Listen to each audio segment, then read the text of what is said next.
কেন আমি এটা করলাম? এটা করা খুব অন্যায় করলাম, কিন্তু আমি খুবই অন্যায় করলাম।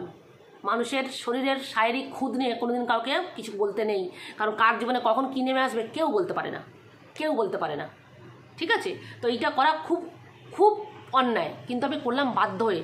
কারণ এই মহিলা নাকি, আমি কার দোষ করলাম তোমরা সবাই বুঝে গেছো। তো এই মহিলা নাকি নিজে এখন অন্য মহিলাদের বডি শেমিং করছে, কাকে হেড়ম্বা বলছে, কাকে শাকচুনি বলছে, কাকে কিরম দেখতে, এ এখন তাদের নিয়ে কথা বলছে। কোনো কোনো সমস্ত মহিলাদেরকে এ বডি শেমিং করছে, যার অবস্থা এই যে ঠিকমতো তাকাতে পারে না, ঠিকমতো দুটো ঠোঁট এক করতে পারে না। এই যে আমরা যে এক করছি, এক করতে পারে না, সবসময় এইরকম হয়ে আছে, এইরকম হয়ে আছে, হ্যাঁ এইরকম হয়ে আছে, দুটো ঠোঁট এক করে কথা বলতে পারে না। সে আসছে অন্যদের বডি শেমিং করতে। তাহলে বুঝতে পেরেছো? তো চলো এটাই পর্যন্ত। এবার আসি, তোমরা লক্ষ্য করেছো কি যে সুজাতাদি যে একটা কথা বলেছিল যে সঞ্জয়ের বিরুদ্ধে কেস করাবার জন্য সুজাতাদিকে কীভাবে চাপ দেওয়া হয়েছিল, তার প্রমাণপত্র নিয়ে যাওয়ার জন্য। সুজাতাদিকে যেহেতু কিছু প্রমাণপত্র ছিল, মানে প্রমাণপত্র কি কাগজপত্র কিছু ছিল, সেই কাগজপত্র নিয়ে যাওয়ার জন্য এই এফআইআর ডাইনিটা কীভাবে সুজাতাদিকে চাপ দিয়েছে। সুজাতাদি নিজে তার সমস্ত মেসেজ হোয়াটসঅ্যাপ মানে কী বলবো, হোয়াটসঅ্যাপ যে রেকর্ডিংটা, সেই হোয়াটসঅ্যাপে যে রেকর্ডিংটা পাঠিয়েছে বা ফোন কলে যে রেকর্ডিংটা করে নিচ্ছে সুজাতাদি, সেগুলো সব কিছু আমাদের সবাইকে শুনিয়েছিল। তারপরেও অস্বীকার করেছে যে না আমরা এগুলো করিনি, তারপরেও অস্বীকার করেছে। আর সুজাতাদি সমানে বলে গেছে যে আমাকে দিনে সমানে ফোন করে গেছে, আমাকে সমানে ফোন করে গেছে, কী গো কখন আসবে সোনা, কখন আসবে সোনা, এগুলো নিয়ে আসবে সোনা।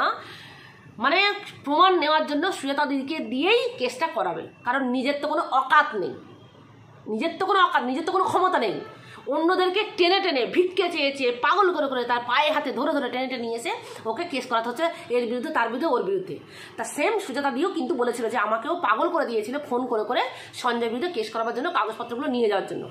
কিন্তু ও সবার কাছে অস্বীকার করেছে, ওর ভয়েস রেকর্ডিং দেওয়ার পরেও অস্বীকার করেছে। আজকে তোমরা সবাই জানো, আজকে ওরা নিজে মুখে ওরা প্রত্যেকে তা প্রমাণ দিচ্ছে যে সুজাতাদি যে কথা বলেছে সেটা সত্যি। কারণ যখনই আজকে তোমরা সবাই দেখছো, কালকে যে লাইভটা হয়েছে, যে জঘন্য লাইভটা হয়েছে, সেখানে সঞ্জয়ের বাচ্চাকে কিভাবে আক্রমণ করেছে, সঞ্জয়ের বউকে তো আক্রমণ করেইছে, যে কোনো ধারে বাড়ি থাকে না তাকে পর্যন্ত ছাড়েনি, যার মা কোনো ধারে বাড়ি থাকে না তার মাকে নোংরা থেকে নোংরা ভাষায় আক্রমণ করছে ওই মহিলা। ওই যে এফআইআর ডাইনিটা ওনাকে সেখানে নোংরা তাড়াতে, ওনাকে সেখান থেকে নোংরা দূর করতে, অনেক শান্ত হয়ে গেছে, অনেক নোংরা দূর হয়ে গেছে, তো লজ্জা করে না? ওনাকে নোংরা দূর করেছে, নিজে নোংরা ডাস্টবিন এখানে খুলে বসেছিস, বুঝেছিস? এফআইআর ডাইনি নিজে এখানে ডাস্টবিন খুলে বসেছিস নোংরার, দিন রাত নিজের নোংরামো করে বেড়াচ্ছিস, আর তোর নোংরাদের দিয়ে নোংরামো ছড়িয়ে বেড়াচ্ছিস। তো তোমরা সবাই দেখেছো। এবার বাচ্চার স্কুলে গিয়ে, এখন সঞ্জয়ের সঙ্গে পাচ্ছে না, সঞ্জয়ের বাচ্চার স্কুলে গিয়ে সেই বাচ্চাটার ভবিষ্যৎ নষ্ট করবে, যে কিনা বলছে যে কিনা একজন পরকীয়া লিপ্ত একটা মহিলার বাচ্চা নাকি ডিপ্রেশনে চলে যাচ্ছে, তার হয়ে তার পাশে দাঁড়িয়ে তার হয়ে লড়াই করছে যে ওই বাচ্চাটাকে ডিপ্রেশনে পাঠিয়ে দিচ্ছে কেউ একজন ক্রিয়েটার। সে দিনরাত পরকীয়া করেছে একটা নোংরা একটা ছোট্ট ছেলের সঙ্গে, তার থেকে বয়সে ছোট, তার সঙ্গে দিনরাত নোংরামি করে পরকীয়া করে সমস্ত ওয়াইটি তোলপাড় হয়ে গেছিল। তারপরেও মানে তার বাচ্চা নাকি ডিপ্রেশনে চলে যাচ্ছে অন্য কারুর জন্য। শোন এফআইআর ডাইনি, ওর নিজের মা নিজের ঘরে যে নোংরামো করেছে, যা ঘটিয়েছে, এটাই যথেষ্ট ওই বাচ্চাটার ডিপ্রেশনে যাওয়ার, অন্য কারোর প্রয়োজন হবে না। বুঝতে পেরেছিস? তো একটা বাচ্চা ডিপ্রেশনে চলে যাচ্ছে বলে তার পাশে দাঁড়িয়েছে, তার হয়ে লড়াই করছে, অন্যদের শাস্তি দেবে। সেই মুখে, যে মুখে সেই কথা বলে, সেই মুখে অন্য আর একটা বাচ্চার স্কুলে গিয়ে তাকে ডিপ্রেশনে ফেলার চেষ্টা করার জন্য উন্মাদ হয়ে গেছে।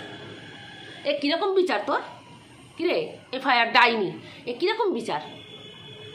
ও বাচ্চাটা বাচ্চা না, ওই পরকীয়া লিপ্ত তার বাচ্চাটা বাচ্চা, আর সঞ্জয়ের বাচ্চাটা বাচ্চা না। তা পরকীয়া করে তার বাচ্চা ডিপ্রেশনে চলে যাবে, আর সঞ্জয়ের বাচ্চার সঙ্গে যে যদি এই ঘটনাটা ঘটে সে ডিপ্রেশনে যাবে না। তার একটা লাইফ, একটা বাচ্চার লাইফ নিয়ে নোংরাম একটা কত বড় ক্রিমিনাল কাজ করে বসে আছে, কত বড় ক্রিমিনালি কাজ করে বসে আছে। এটা কত বড় অপরাধ, এটা কত বড় অপরাধও করলো ও, সেটা নিজে বুঝে গেছে। একটা বাচ্চার স্কুলে গিয়ে তার ভবিষ্যৎ নষ্ট করার প্ল্যান করছে।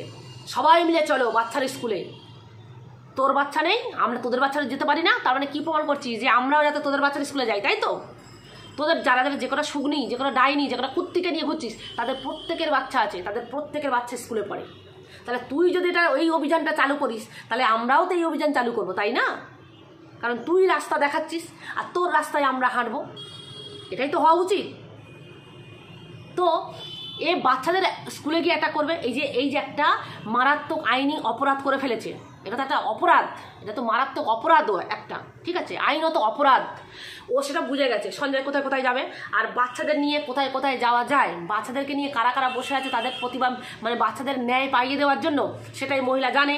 তো সে জানবে, জেনে গেছে যে সেখানে চলে যাবে সঞ্জয়। এইবার নিজেকে বাঁচানোর জন্য কি করছে, আর একটা মেয়েকে এরা দিনের পর দিন কীভাবে চাপ দিচ্ছে, মানে এদের অপরাধ ঢাকার জন্য 1 বছর আগে সঞ্জয়, যে আমাদের একটা সহক্রিয়েটার আছে, যে দিন রাত অন্য একজনকে নিয়ে পড়ে থাকতো, কাটাছেড়া করতো, তার বাচ্চা হয় না বলে তাকে নোংরা থেকে নোংরা ভাষায় সেই বাচ্চা হওয়ার জায়গাকে জঘন্যতম নোংরা ভাষায় পরিণত করেছিল, জঘন্যতম নোংরা রূপ ধারণ মানে দিয়েছিল। তো সঞ্জয় তার প্রতিবাদ করাতে ওর বাচ্চা তোলা হয়েছিল, সেটা 1 বছর আগে।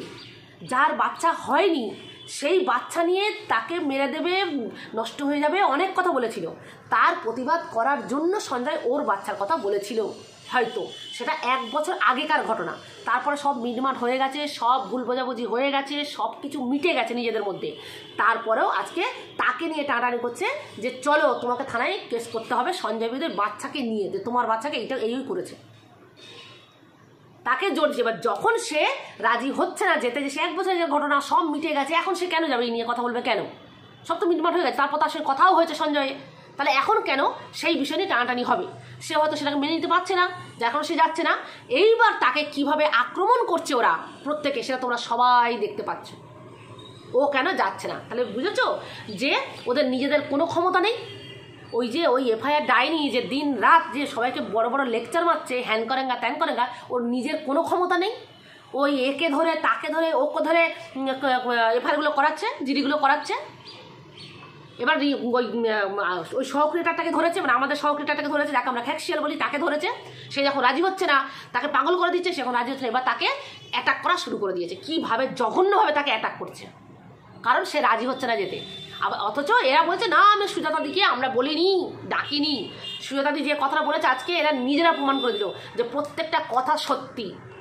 এরা প্রত্যেকেই এই বাধ্য করে, এইভাবে পাগল করে দেয়, এইভাবে বাধ্য করে তাদেরকে দিয়ে এফআইআর করে, তো তাদেরকে ওদের সঙ্গে যেতে। যখন সে রাজি হয় না তখন তার বিরুদ্ধে এরা লেগে পড়ে সবাই। আজকে নিজেরাই প্রমাণ করে দিল, সেটা আজকে জলজান্ত ইউটিউবে জল করছে, যেরা নিজেরা কীভাবে প্রমাণ করছে যে ওদের কথা ও শুনছে না, ওদের কথা শুনে সঞ্জয় বিদে ও এফআইআর করছে না। নিজেদের ঢাক নিজেরাই পিটিয়ে দিচ্ছে। তাহলে বুঝতে পেরেছো, এদের নিজেদের কিন্তু কোনো ক্ষমতা নেই। এই যে এফআইআর ডায়েরিটা, এ কিন্তু নিজের কোনো ক্ষমতা নেই, এ অন্যদেরকে মুরগি বানাচ্ছে। বুঝতে পেরেছো, সবাইকে ধরে আনছে, খুঁজে আনছে কার রাগ কার উপরে, যার রাগ সেই রাগী ব্যক্তিকে ধরে নিয়ে এসে ওর উপর রাগ আছে, একে দিয়ে ওর উপর ওকে শাস্তিটা দেওয়া যাবে, তাকে টেনে নিয়ে এসে তাকে দিয়ে কেস করাচ্ছে, তাকে খুঁজে বের করছে করে তাকে দিয়ে কেস করাচ্ছে, যেগুলো মানে তারও শত্রু আর এদেরও শত্রু। ঠিক আছে, তাদের বিরুদ্ধে লোকদের পায়ে ধরে টেনে সোনা করে নিয়ে এসে তাদের বিরুদ্ধে কেস দিচ্ছে। বুঝতে পেরেছো, তাহলে এর নিজের কোনো ক্ষমতা নেই, এর নিজে কিচ্ছু করতে পারে না, ওই অন্যদেরকে দিয়ে করাচ্ছে, আর অন্যরা মুরগি সেজে করে যাচ্ছে। তো তোমাদেরকে একটা ভালো একটা কথা বলে যাচ্ছি, একটা ইনফরমেশান যারা জানো না, এই যে যারা মুরগি সাজছো না, যারা মুরগি সাজছো, এই যে এফআইআর ডাইনির কথা শুনে এই সোনা করে ভুলে যাচ্ছ তোমরা, আর তোমরা মুরগি সেজে যাচ্ছ। এর নিজে কেন কেস করছে না, তোমাদেরকে দিয়ে কেন করাচ্ছে, এইটুকু বোঝার ক্ষমতা তোমাদের নেই।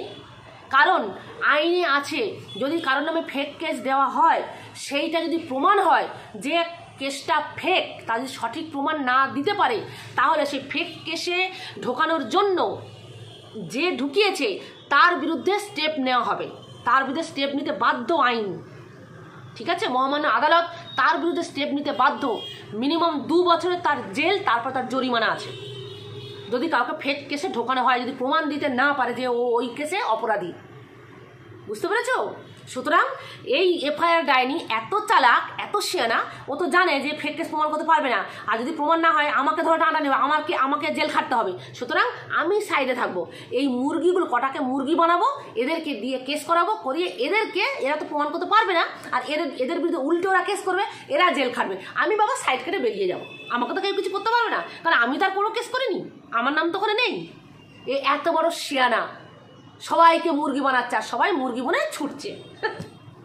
একটু তো বোঝো এইবার, আর মুরগি হয়েও না, আর মুরগি নিজেদের বিপদ নিজেরা ডেকে এলো না, এর কিন্তু কোনো বিপদ হবে না, এর নিজের নাম কিন্তু কোথাও থাকছে না, তোমাদের নাম কিন্তু সব জায়গায় থাকছে, তোমাদের নাম সব জায়গায় থাকছে, যে তোমরা এই কেসগুলো করছো। যখন রিপিট কেস হবে, ঠিক আছে, পাল্টা কেস হবে, তখন কিন্তু ফাঁসবে তোমরা, এ কিন্তু ফাঁসবে না, এ কিন্তু বেরিয়ে যাবে। বুঝতে পেরেছো? তো কোনো কিছু করার আগে 100 বার চিন্তা করো, 100 বার চিন্তা করো।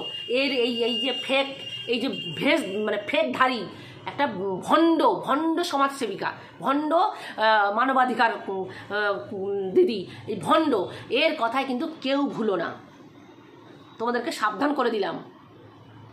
বুঝতে পেরেছো? আর কীভাবে একটা বাচ্চাকে কীভাবে অ্যাটাক করার চেষ্টা করেছে, একটা বাচ্চাকে পর্যন্ত ছাড়ছে না, কতটা নোংরা মেন্টালিটি একটা মহিলা, একটা বাচ্চাকে পর্যন্ত ছাড়ছে না। এ নাকি লোকের ন্যায় পাইয়ে দিতে এসছে, মানবের নাকি অধিকার পাইয়ে দিতে এসছে, এ নাকি সমাজের কাজ করতে এসছে, একটা বাচ্চাকে অ্যাটাক করতে ছাড়ছে না। কত বড় নোংরা মেন্টালিটি, কত বড় ক্রিমিনাল মেন্টালিটির মহিলা এটা। একটা বাচ্চাকে ন্যায় পাওয়ার জন্য সে নাকি ডিপ্রেশনে চলে আছে, যার মার নোংরামো করে পাগলা করে দিয়েছে, এবার আরেকটা বাচ্চাকে একই মুখে আরেকটা বাচ্চাকে তার লাইফ শেষ করার প্ল্যান করছে। এত বড় সর্বনাশী একটা মহিলা, এত বড় সর্বনাশী মহিলা, এত বড় প্রতিটা মানুষকে সর্বনাশ করতে এসছে, শেষ করতে এসছে প্রতিটা মানুষকে, কাউকে শান্তিতে থাকতে দেবে না। এখানে সবাই যে যার কন্টেন্টে সে তার ব্যস্ত ছিল, কিন্তু এই মহিলা যেদিন থেকে এসছে সেদিন থেকে ওয়াইটিতে আগুন জ্বলছে, আর নোংরামো যেন আরও দ্বিগুণ বেড়ে চলেছে, নোংরা থেকে নোংরা করে তুলছে ওয়াইটিটাকে। প্রতিদিন লাইভে আসছে, কাজ নেই, এর সমাজে আর কোনো কাজ নেই, সমাজ তো কাজ চাইছে না, সমাজ তো কাজ চাইছে না, সমাজের আর কোনো কাজ, শুধু এই ওয়াইটি এখনো সমাজ হয়ে গেছে। এই ওয়াইটি দূর করার ওয়াইটি থেকে নোংরা তাড়ানো এরকম সামাজিক দায়িত্ব নিয়ে ফেলেছে, অথচ নিজেই নোংরামো করছে, নিজে বলছে, লোকে বলছে গালাগালি দাও, নিজে মুখে গালাগালি দিচ্ছে, নিজে যে লাইভে বসে সেই লাইভে অন্যরা পাশে বসে অন্যদেরকে গালাগালি দিচ্ছে, নিজে বাচ্চাদের অ্যাটাক করছে, নিজে অন্যের বউকে অ্যাটাক করছে, মহিলা হয়ে আরেকটা মহিলাকে অ্যাটাক করছে, আবার নাকি ওর নোংরা তাড়াতে এসছে, মানবাধিকার দিদিও নির্লজ্জ বেহায়া। তো এই সমস্ত কিছু ওই মানবাধিকার কমিশনেই যাবে, ওই যে মানবাধিকারের নাম করে করে এই ধরনের নোংরামো করে বেড়াচ্ছিস, যে মানবাধিকারকে নোংরা জায়গায় পৌঁছে দিচ্ছিস, মানবাধিকার সম্পর্কে একটা সবার অন্য রকম ধারণা ছিল, সেই ধারণাটাকে পুরো পাল্টে দিচ্ছে এই মহিলা, তাদের সম্পর্কে পুরো ভুল ধারণা এনে দিচ্ছে সবাইকে, তাদেরকে কেউ আর ভালো চোখে দেখছে না, মানবাধিকারকে কেউ আর ভালো চোখে দেখছে না, এই মহিলার জন্য তাদেরকে অপমান করছে। সেই মানবাধিকার যে কথাটা, তার কাকে অপমান করছে, তাকে ছোট করে তুলছে, দিনের পর দিন তাকে নোংরায় পরিণত করছে। তো এর সমস্ত ভিডিও, সমস্ত কথা আজকে, আর বাচ্চাকে নিয়ে যেটা করেছে, এই বাচ্চাকে যেভাবে অ্যাটাক করছে আর মহিলাদের যেভাবে অ্যাটাক করছে, এর সমস্ত কিছু কোথায় কোথায় যাচ্ছে সে তো ঠিক আছে, তার মধ্যে মানবাধিকার কমিশনেও এগুলো যাবে, তাদেরকে দেখানো হবে যে তোমাদের নাম করে, এই মানবাধিকারের নাম করে এই মহিলা ওয়াইটিতে বসে কি কি করছে তোমরা শুধু দেখো। এখানেও কেস ধরতে এসছে, কেস। আর কে একজন বলছিল যে ও নাকি পরিচিত, কে চেনে ওকে, ও পরিচিত কে চেনে, কেউ চেনেও, কেউ চিনতে, যে বলছে সে চিনতে, যে বলছো যে ওর মুখের পরিচয় করা দরকার না, এই ওয়াইটিতে এসে ওর নিজের মুখ পরিচিত, সে তাকে বলছি, তাকে কোশ্চেন করছে, তুমি চিনতে, তুমি নিজেই চিনতে, আর কি বলছো তুমি, ও সৎ উদ্দেশ্য নিয়ে এসছে, তোমার মনে হয় তুমি নিজের বুকে হাত দিয়ে বলো তো যে এই ওয়াইটিতে ও সৎ উদ্দেশ্য নিয়ে এসছে, নিজের বুকে হাত দিয়ে বলবে। ওয়াইটি সম্পূর্ণ এসছে, ও সমাজে কিচ্ছু কাউকে কোনো ভালো কাজ করতে পারে না, কারণ ওর মেন্টালিটিই জঘন্য, ক্রিমিনাল, ও কাউকে কোনোদিন ভালো কাজ করতে পারে না। ও ওয়াইটিতে ও ভীষণভাবে লোভ পেয়ে গেছে, এখানে ভীষণ টেস্ট পেয়ে গেছে যে এখানে একটা বেশ সবাই গৃহবধূ, সবাই হাউসওয়াইফ, এখানে কেউ কারো ওইসব কেস কামড়ে লড়াই করতে পারে না, এদের ঘাড়ে পা রেখে, এদেরকে ভয় দেখিয়ে, এদের সঙ্গে এদের বাদিয়ে দিয়ে, কেস করিয়ে দিয়ে আমি ফয়দা লুটবো, আমি এখান থেকে গোছা গোছা টাকা কামাবো, কারণ এখানে ওয়াইটি থেকে সবাই কামাচ্ছে, আর এদের থেকে আমি কামাবো, নিজের অস্তিত্বটাকে এখানে বড় করতে এসছে। আর ভাবি উকিল এখানে নিজের ক্ষমতা আধিপত্য ফলাতে পারলে আমি সব কেসগুলো আমি পাবো, তাই ভবিষ্যৎ রাস্তা খুলতে এসছে, মসৃণ করতে এসছে এই ওয়াইটিতে ধরে ওর নিজের এইসব নোংরামো করে, বুঝতে পেরেছো, এইসব নোংরামো করে ওর ভবিষ্যৎ রাস্তাটাও খুলতে এসছে। কেউ ভালো কাজে নিজের পরিচয় করে, আর কেউ নোংরা কাজে নিজের পরিচয় করে, এর নোংরা কাজটাকে বেছে নিয়েছে নিজের পরিচয় করার জন্য। তো বাচ্চাকে নিয়ে যেটা করেছে সেটা আইনত কত বড় অপরাধ করেছে সেটা তোমরা সবাই বুঝতে পারছো। এখনও যদি তোমরা চুপ করে থাকো তাহলে জানবে তোমাদের প্রত্যেকের ঘরে বাচ্চা আছে, একদিন তোমাদের বাচ্চাও ছাড় পাবে না, এটুকু তোমরা মাথায় রেখো। তো চলো আজকে দেখা হবে, মানে আজকে এই পর্যন্ত, দেখা হবে পরের ভিডিওতে। সবাই খুব ভালো থেকো। তবে তোমরা প্রতিবাদ করো, এই বাচ্চাকে নিয়ে যেটা বলছে সেটা কিন্তু ছেড়ো না। কত বড় ক্রিমিনালি কাজ করেছে তোমরা সবাই জানো, এত বড় অপরাধ। বাবা অন্যায় করেছে, বাবাকে বুঝে নাও, বাবার সঙ্গে তুমি ফাইট করো, তার বাচ্চাকে ধরে টানাটানি। বাচ্চাটা কী দোষ করেছে? এ নাকি মা, এ নাকি শুনলাম একটা বাচ্চা আছে, এ মা, এ মায়ের মমতার শরীরে। ছি, ধিক্কার জানাই ওরকম মায়ের মহিলার মুখে, ধিক্কার।